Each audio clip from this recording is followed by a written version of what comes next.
bés tàkk ci toile bi Go Dakar site internet bi leen di jox ay xibaar yu mucc ay bés leen www.godakar.sn Go jëm ca kanam.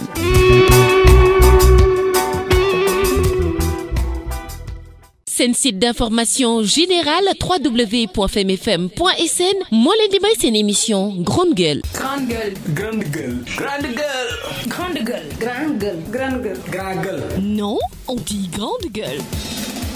jërëjëf Amadou Seck laax am na ñoo xamante ne mënuñu yeew duñu laax wala tëdd balaa ñuy laax waaw man ci la am naa fii ñeent ñoo xamante ne jërëjëf yoo xam nga gars yi nekk ci Jaco tamit nee na moom daal waaw ci laax lay dundee donc ñuy doon waxtaan ci ñaari sujet mooy politique ak mooy accord de pêche yi nit ñaa ngi génn di wax nit ñaa ngi génn di ku nekk di joxe xalaatam ci ay accords yoo xamante ne Mauritanie Sénégal la ñu ne accord de pêche mais sénégalais yi ñoom ñu ne chaque chose bi ñuy def mooy ciif ma ne fii balaa ñuy commencé man xaaruma keneen di ma xelal ma ne sénégalais yi ñoo dem yàq seen comment dirais-je seen géej yi jox ko ay gan ñu ñëw fii ŋàcc lépp rey lépp ba pare ñu ne non dañuy dem utali ay dëkku jàmbur yi di fa nappee dem sénégalais ngay gis mu dem ba Guinée Bissau man musuma gis fii benn Bissau Guinée ñëw fii daanoo zoo dem Saint-Louis côté yooyu pour nappi musuma gis benn Mauritanien ñuul wala xees bu ñu ñëw Sénégal di nappi musuma gis benn Sierra Leone mais ñun suñu doom yi ñooy dem ba foofu am na ñoo xamante ne sax émigration clandestine yi mooy Barça wala Barça ci dem yooyu nappi ñu ne mais Europe maa ngi nii ñu dem commencé di def yu mel noonu ma ne yow loo ci xalaat parce que am nañu benn jeune juriste maritimiste mooy ñoo xamante ne lépp loo xamante ne droit la boo xamante ne ci géej la loolu la jàng Mansour Ndiaye maa ngi lay nuyu. maa lay fay. waaw nga wax ñu tuuti ci accords yi mu gën a gaaw parce que sénégalais yi xëy na am na ñoo xamante ne dégg nañu li nga waxoon ci kàllaama français mais ci olof yow mi séeréer jéemal parce que maa ngi jéem tamit en tant que Joola. d'accord diggante Sénégal ak Mauritanie mën nañ ne puis yàgg na ñuy am accord de pêche parce que état Sénégal ak Mauritanie dañ nekk ñaari état yoo xam ne pratiquement benn la. am na yenn boo demee ba Saint-Louis pratiquement am na dëkk yoo xam ne boo fa taxawee. ñoom pratiquement lépp luñ soxla Mauritanie lañ koy jëlee. géej gi itam pratiquement benn la. accord bi li ci nekk mooy que ni dañ négocier ne 50,000 tonnes pour durée bi benn at la mais am na possibilité dañ koy renouveler 50,000 tonnes la pour 400 licences. 400 licences maanaam licence mooy droit bi nga xamante ni moom nga am pour dem Mauritanie. pour nappe fa. carte d'identité pour nga dem voter. pour tant que amoo ko waroo mën a dugg ci Mauritanie pour kii fa problème bi yaakaar naa li ko gën a li ci gën a nekk mooy que ni bu njëkk pêcheurs yi nekk Saint-Louis ñoom Mauritanie lañ doon nappe. duñ nappe feneen ci Sénégal lu nekkut ci géej googu noonu. pour ñoom dañ yaakaaroon ne géej gi mën nañ fay dem chaque jour di napp sans problème. ñu toogoon nag ba benn moment Mauritanie ne frontière bi nag fii la yem léegi pour ngeen ñëwati nappe fii ci suñ dëkk il faut que ngeen am autorisation. loolu nag mooy li nga xamante ne nii pêcheurs yi Saint-Louis mënuñ ko nangu parce que li ñu wax. dinañ seeni maami maamaat fii lañ doon nappe kon mënuñoo xëy benn jour bëgg leen ne dootu leen fi nappe léegi Mauritanie ne leen d'accord boo xoolee 2016 la Sénégal gëjoon a am accord entre Mauritanie lan moo ko waraloon parce que Mauritanie biñ xoolaatee seen code bi parce que aussi itam réglementation dafa am solo ci liy préserver bu fekkente ni da ngeen tegay mécanisme yoo xamante ne nii si le affaire aménagement lépp te amut ay règles yu ciy appliqué lu ngeen mën di teg au finish day yàqu bu ngeen déggee ñu naan géej gi ay bateau yooyu jóge feneen ñëw yàqu ko par-ci-par am na lu ñuy wax phénomène bi ñuy wax pêche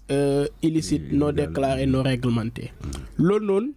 mooy ñi nga xam ne dañuy ñëw di napp ci géej sans pour autant ñu am autorisation wala bu ñu amee autorisation duñu respecter réglementation bi lu mu wax. nombre de tonnage yi. tonnage bi lii la. ñu ne la 2 tonnes ngay rek nga ne 10. maillage bi ngeen war a utiliser loolu yëpp duñ ko respecter. te am na étude récente yu wone ne Sénégal 80% ci nga xamante ni mooy li nga xamante ni mooy napp boobu ñuy def de façon illégale comment encore comment encore pêcheurs artisans ñoom ñoo koy def. donc pour dire que. mooy suñu pêcheurs traditionnels yi ñoom ñoo koy def. léegi pour concernant Mauritanie ak Sénégal léegi Mauritanie da leen wax maintenant comme ñun dafa am ay dispositions yu bees yu nekk suñ code de la pêche boo xamante ne nii dañoo nekk en conformité ak yeneen dispositions sur le plan international léegi mën ngeen ñëw napp. dañ leen di defal quota mais nag bu ngeen nappee ci Mauritanie ngeen di débarquer li ngeen napp ñu contrôler ko pourtant loolu noonu ñuy loolu noonu mooy loolu moo taxoon Sénégal renouvelé wut accord 2016 loolu moo posé waat ba fii may wax yi parce que nappkat yi nekk Saint-Louis déggule yeneen nappkat ci dëkk bi ñu koy kaas xam nga li tax parce que ñoom am nañu feneen fu ñuy nappee mais nappkat yi nekk Saint-Louis ñoom fenn rek lañ xam te aussi dañ fa yàgg di nappe moom lañ xam mooy foofu noonu léegi nag pour que état Sénégal négocier am na ñu bëri ñuy wax négocier accords yi dafa déséquilibré dugg na fi génn man dama ne li may wax état du Sénégal def na effort yu bëri situation bi dafa compliqué. tout à fait. loolu la ñu bëri war a comprendre négociation yi depuis 2016 ba léegi ñu ngi négocier mais luñ andi pêcheurs yi duñ nangu parce que problème bi Sénégal dafa bëgg approvisionner ay usines am en produits halieutiques de même que par exemple mooy motif bi nga xamante ni moom la pêcheurs yi nekk Guet Ndar li ñu souligné mooy que ni bu fekkee dañoo débarquer foofu noonu ci Mauritanie Ndiago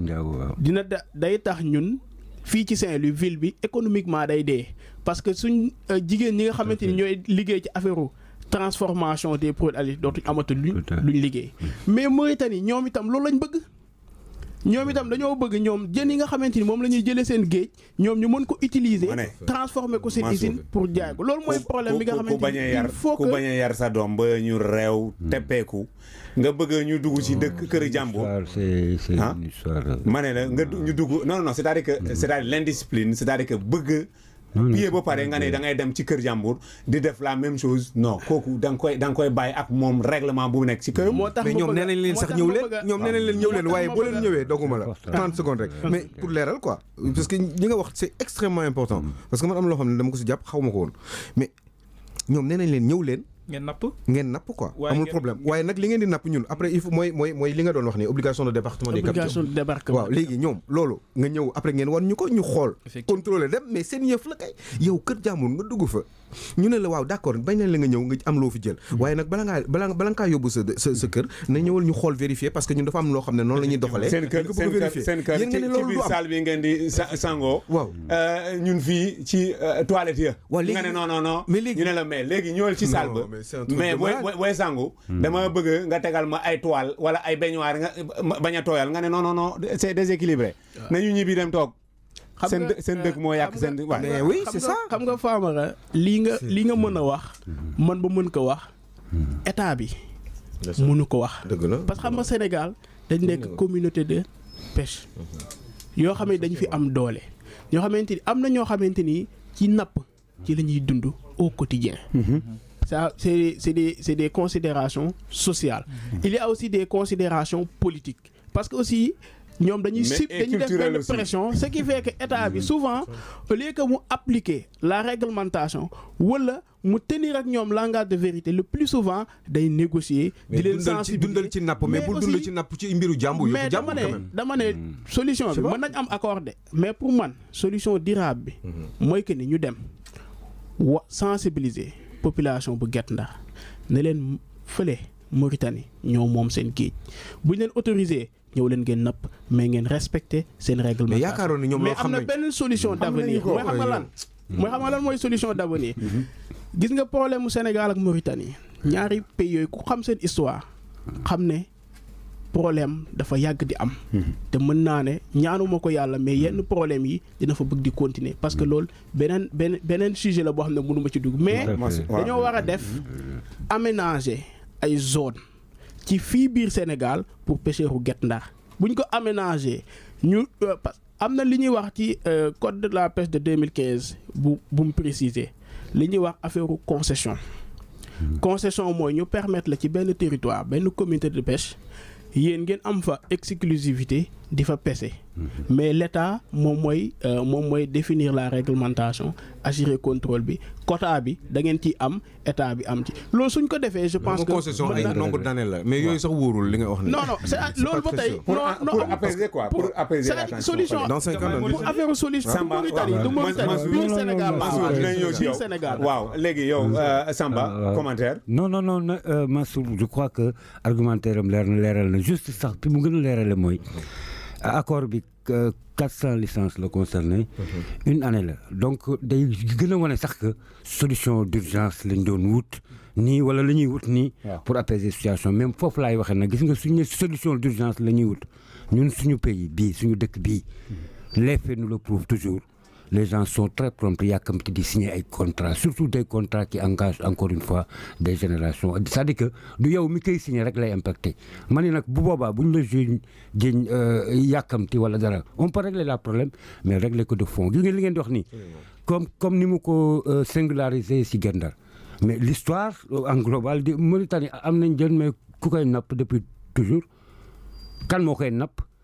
te Mauritanie la population de pêcheurs est extrêmement faible. yooyu histoire bi tax waa Guet Ndar di leen dundal ci jën depuis des années xawla c'est une histoire qui travaille au-delà de ces accords là dafa am ay yeneen lecture yu ci nekk et aujourd'hui quand monsieur Ndiaye no éclairage yu monsieur Ndiaye dafa leer c'est-à-dire que le simple fait que sax mu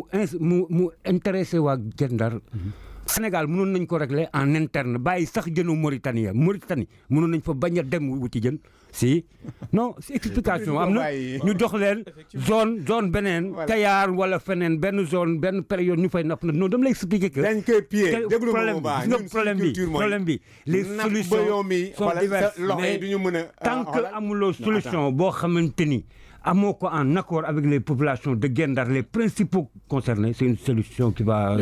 ma ne nit ki góorgóorlu liggéey ba ngeen liggéeyandoo yéen yow ya nga nekk di nelaw ba à un moment mu am ñaar bant nga nekk fii di takk 40 femmes am ay 58 enfants ñooñu ñëw nga ne non après bu ñu ñëwee sama kër non il faut ñu am les mêmes droits que mes enfants du am. non mais c'est vrai. ah non attends nañu waxante dëgg way. yow vas-y man problème mu bil du dara. luñ la may daal jël. non waaw mais voilà bravo. mais yow dañ la ne yow lii lañ la may mais yow kër jàmbur mbir mi nii la demee yow nga ne yow affaire bi du demee nii parce que sama maam yi nii lañ daan mais sama maam yi xëy na dañ leen bàyyi woon noonu. bu ñu nappoon sa temps fait dara loolu jeex na Mauritanie moo ne. mais la mooy si suñu yoon mais la mooy suñu maam mais yow fii nga bokk bu sinon nga dem nekk Mauritanien bu boobaa xëy na di nga bokk suñu am peut-être je sais pas d'autres am yeneen hypothèse yu mën a nekk boo nekkee Mauritanien xëy na dañ la bàyyi nga def loolu na mais nga ne da nga nekk sénégalais kay mais da ngay respecter législation Sénégal Mauritanien dañu am lu ñu teg yoo xam ne Sénégal daf ko seex ak ñoom ñu war ko respecter et puis le problème comme ni ma ko doon waxee sànq dina sax mais histoire bi du loolu yëpp lii yëpp bu amee c'est parce que le politique dafa am benn politique boo xam ne moom lañ doon def depuis 15-20 ans en arrière politique boobu moom moo yàq lii moo indi lii yëpp moo tax kuy def na nga seet bu baax li ngay def ci dëkk booy diriger dëkk am na ay sacrifices yoo xam ne da nga koy def pour sa intérêt personnel mais da ngay sacrifier sénégalais yi sacrifier doomu réew mi lii nii yëpp ay accord de pêche yi yàgg ngeen dégg fii ñuy wax waxu licence de pêche ak ñoom Ousmane Tanor Dieng Abdoulaye Baldé a eu les mêmes problèmes avec le conseil fiscal du président Abdoulaye Wade Hamid Fall maintenant que ça me revient je ne sais pas si vous en souvenez yaa ngi koy fàttaliku loolu moo taxoon Hamid Fall ñu gën daxoon ko palais parce que yu demee noonu la woon parce que dafa am ay c'était des asiatiques aussi pareil ci affaire wu licence de pêche et cetera donc dañu piller dëkk bi moo tax affaire bi amatul jën bi moo wàññeeku ci côté boobu jën yi nag dañuy déplacé wu waaye jën yi dañu am seen habitude ay béréb yoo xam ne ci année bi foofu la ñu nekk moo tax seetlu woo peut-être problème bu amee mais waaw problème bu amee rek parce que ci benn endroit la benn moment moment ak benn moment de l'année surtout donc oui fële gars Mauritanie nag 5 millions d'habitants la ñu Mauritaniens yi booy calculer maximum 5 millions d'habitants sénégalais yi passé nañ 15 millions d'habitants donc 3 fois plus donc mun nga ne théoriquement pêcheurs sénégalais yi ëpp nañu pêcheurs mauritaniens yi 3 fois plus. pratiquement Mauritanie yi duñ lekk jën. ah waaw voilà xaw ma woon information bi parce que Mauritanie man. voilà yoon la Mauritanie naar moom yàpp ak sow yàpp ak sow donc xam nga loolu yëpp boo ko gisee donc ñoom bu ñu jëlee dëkk bi yëpp xam nga waa Ndar nag dañoo bëgg jën ak seen ceeb jën yooyu ak seen géej yi ak seen machin donc yooyu tax na gars yi am na kenn ku nekk ci ligne bi allô allô waaw Famara. oui le laboratoire c'est des parties là. oui Almami mooy maa ngi lay déglu waaw allez-y. kenn ci jàmm. alhamdulilah. waaw maa ngi nuyu. waaw ñu ngi lay sant bu baax a baax. en fait maa ngi doon def. Almami est-ce que doo déplacé wu. Almami déplacé wu tuuti. ah excusez-moi. maa ngi doon invité. oui. yaa ngi doon jëndi jën.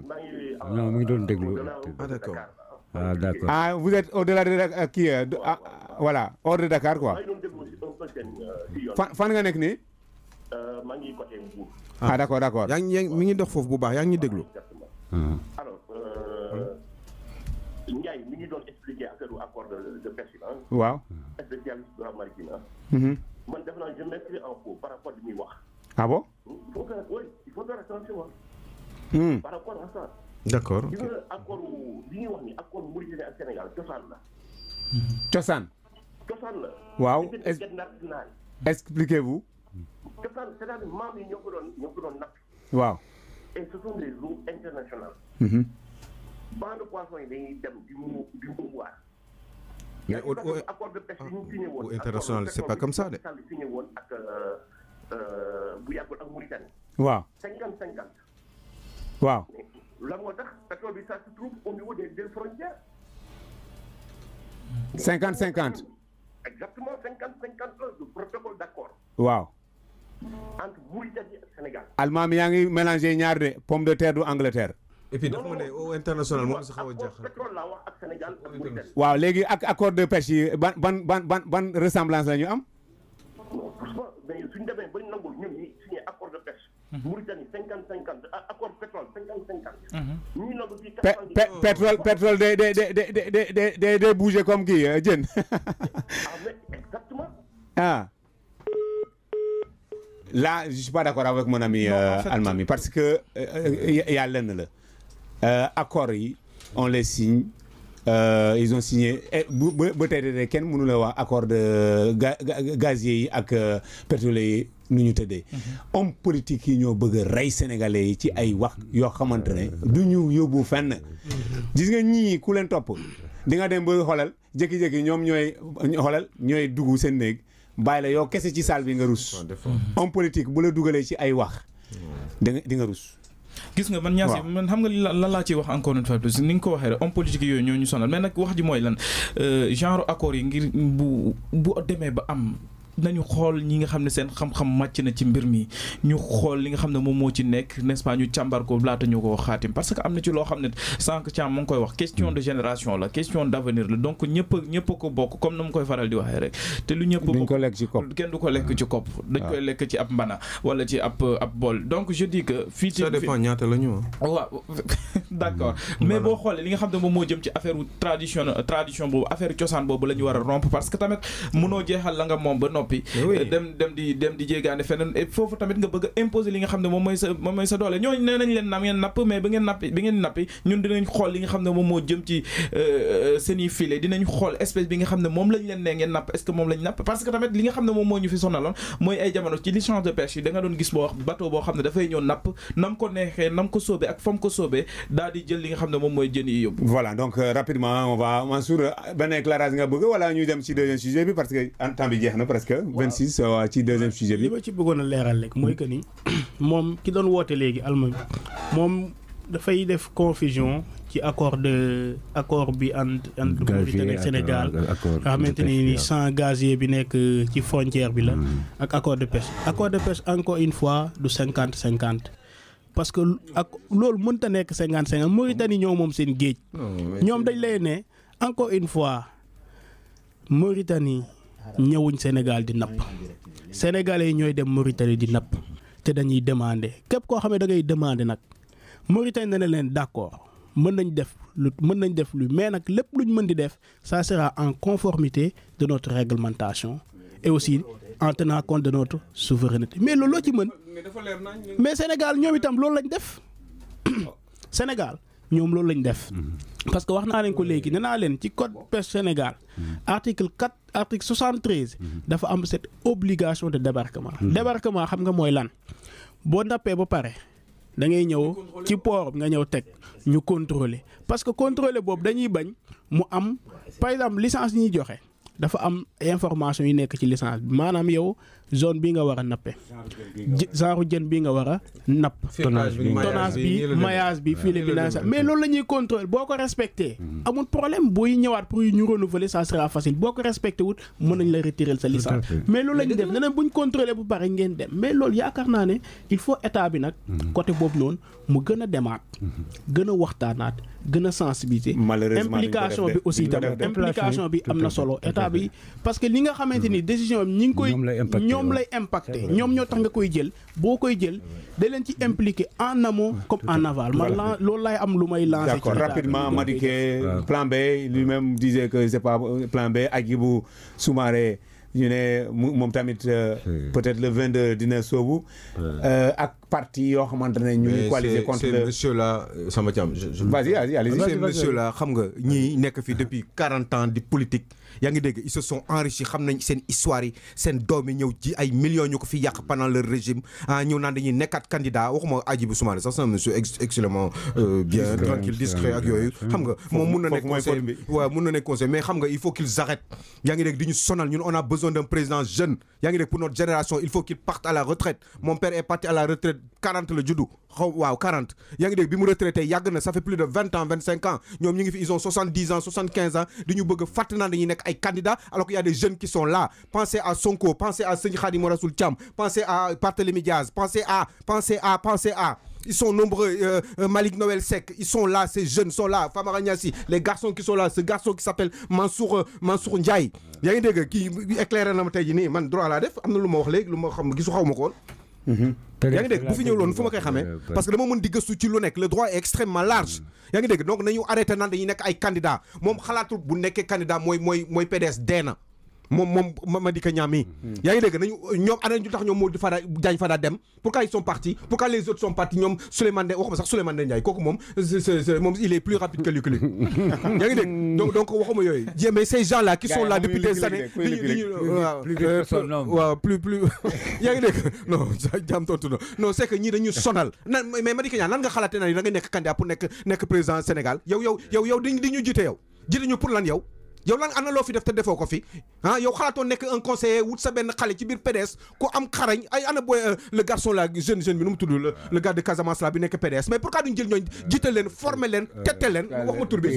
Toussaint Manga mais pourquoi ces garçons qui se sont battus lan la ñuy xaar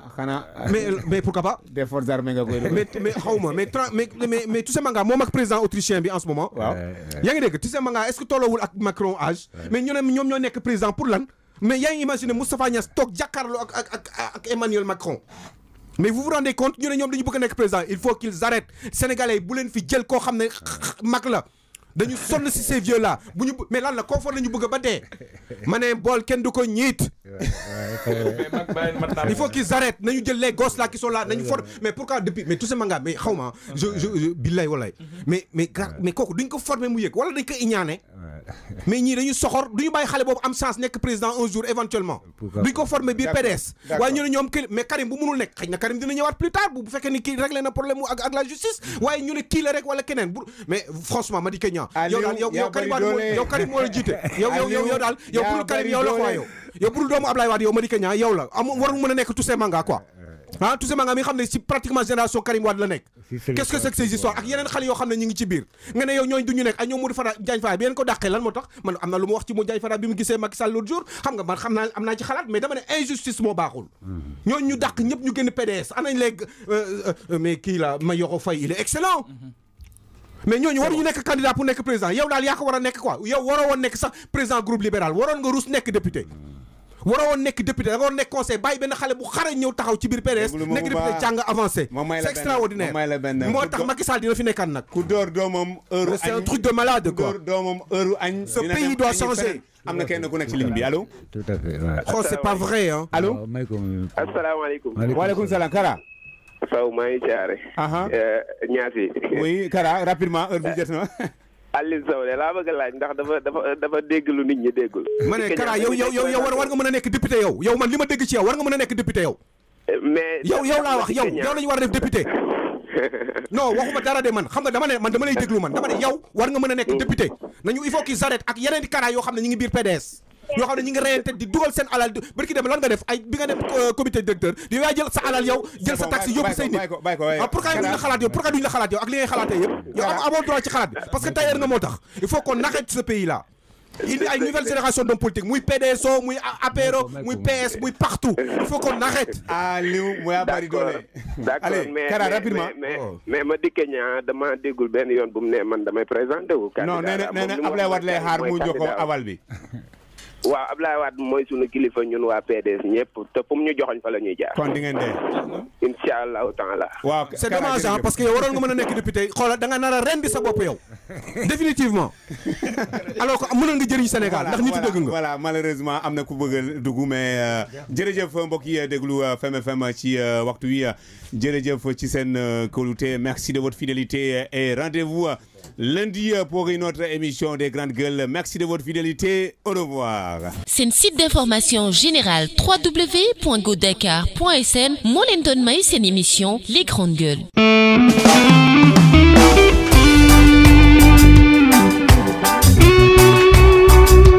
lu bees tàq ci toile bi Go Dakar site internet bi leen di jox ay xibaar yu mucc ayib bës leen www.godakar.sn. Go jëm ca kanam.